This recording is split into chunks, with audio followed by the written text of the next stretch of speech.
अब भगवान गोविंद ने विचार किया, मेरे होते हुए अर्जुन का वध हो जाए तो ये ठीक नहीं है। दादा भीष्म में वो शक्ति है, वो अर्जुन का वध कर सकते हैं। तो अर्जुन के पास पहुंच गए गोविंद अगले दिन ही। और अर्जुन उस समय तान दुपट्टा यानी चद्दर ओढ़ करके सो रहे, चादर पकड़ी, झटका लगाया, अर्जुन तुम सो रहे हो। देखा अर्जुन जागे तो सामने गोविंद खड़े। कहो गोविंद कैसे पधारे? बोले तुम सो रहे हो। बोले और क्या करूं? बोले तुम्हें कुछ और मालूम है? बोले क्या?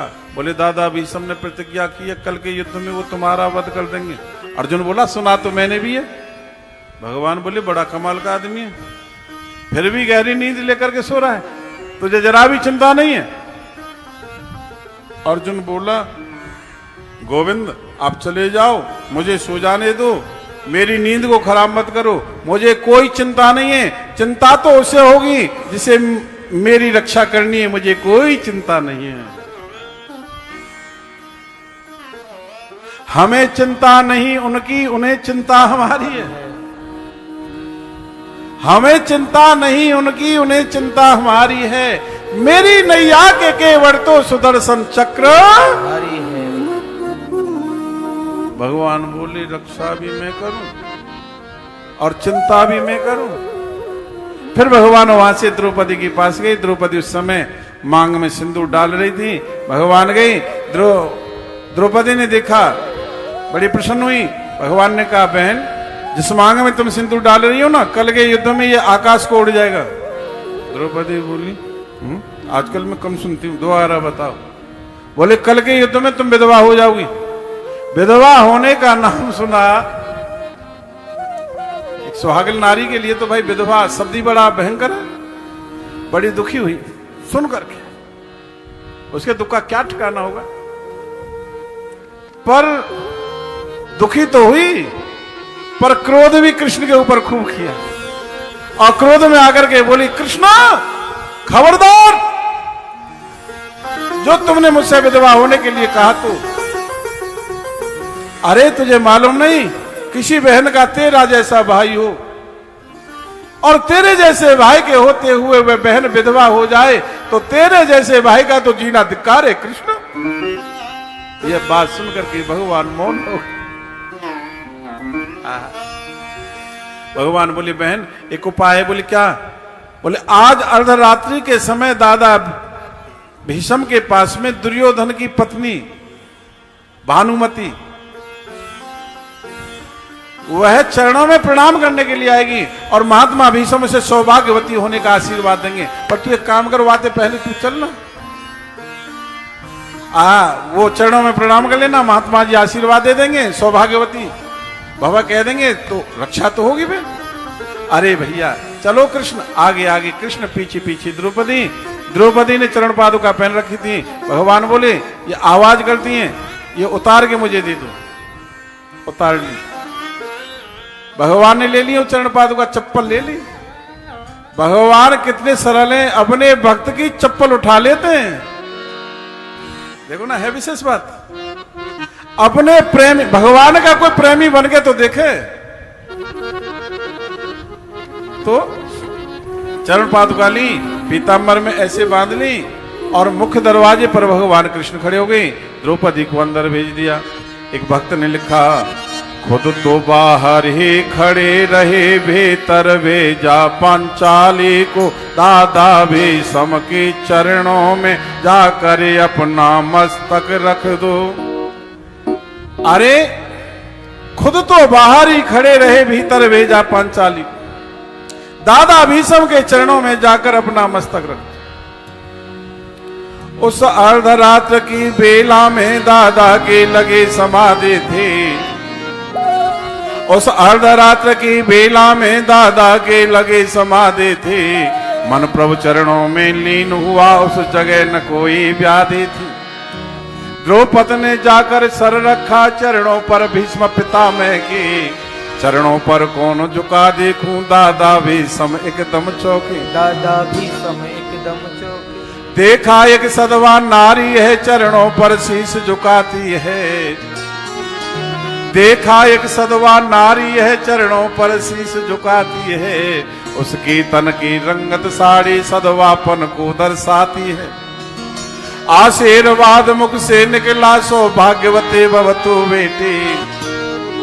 एक बात बताऊं, आशीर्वाद कभी दिया नहीं जाता है, आशीर्वाद तो लिया जाता है। आशीर्वाद मुख से निकला सौभाग्यवते भवतु बेटी, तेरे हाथों की मेहंदी का रंग कभी नहीं छूटे बेटी। सौभाग्य तुम्हारा अटल रहे सिंदूर से मांग न खाली हो। सौभाग्य तुम्हारा अटल रहे सिंदूर से मांग न खाली हो। वर देता हूं तुमको बेटी तुम वीर कुमारों वाली हो। द्रौपद ने सुनकर कहा तुरंत बाबा क्या यह बतलाते हो। कल और आज कुछ और कहो तुम सतवादी कहलाते हो। मेरे पांचों पतियों में से यदि एक भी मारा जाएगा, मेरे पांचों पतियों में से यदि एक भी मारा जाएगा, आशीर्वाद बतला बाबा फिर कहां तेरा रह जाएगा। हाथों की मेहंदी रहने दो साड़े का रंग उड़ाओ ना। अब द्रौपदी रो पड़ी, दादा हाँ बेटी, हाथों की मेहंदी रहने दो साड़े का रंग उड़ाओ ना। सिंदूर जो मेरी मांग का है बाणों से उसे मिटाओ ना। अब आया होश पिता में को हाथों से माला छूट गई। अब ध्यान हुआ बाबा जी। अब आया होश पिता में को हाथों से माला छूट गई। प्रभु चरणों में जो लगे हुए चित चोर समाधि छूट गई। बोले बेटी इन प्रश्नों का उत्तर पीछे दे पाऊंगा। तेरे स्वा का निर्णय भी मैं पीछे ही कर पाऊंगा। क्यों? एक बात खटकती है मन में हैरान हूं जिसने कर डाला। एक बात खटकती है मन में हैरान हूं जिसने कर डाला। बतला बेटी वे कहां छुपा तुझको यहाँ तक लाने वाला। बेटी तुझे कौन लेकर के आया है? दादा मैं अकेली आई हूं। ना ना अकेली ना आई, वो मालूम है कौन लेकर के आया है तुझे। दादा जब तुम्हें मालूम है कौन लेकर के आया है तो आप ही बता दो। अब महात्मा भीष्म की आंखें नम हो गई। बेटी बेटी तुमने मेरे कुल को इतना पवित्र कर डाला है। बेटी तुमने मेरे कुल को इतना पवित्र कर डाला है। पहरा देता होगा तेरा जो विश्व रचाने वाला है।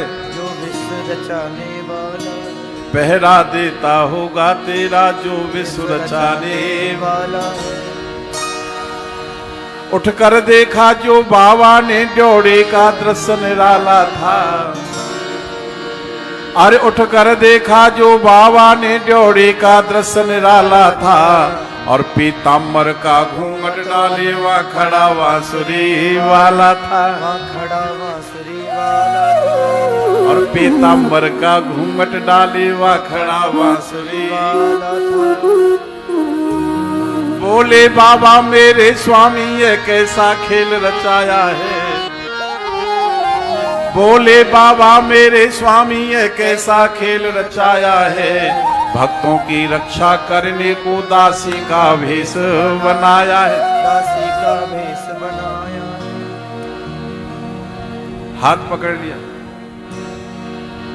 गोविंद ने घूंघट डाल रखा है। बाबा जी महात्मा भीष्म जी ने गोविंद का हाथ पकड़ लिया। गोविंद और गोविंद घूमट में थे। बोले ए बाबा मैं गोविंद ना हूं। बोले और बोले मैं तो नांगलोई वाली हूं।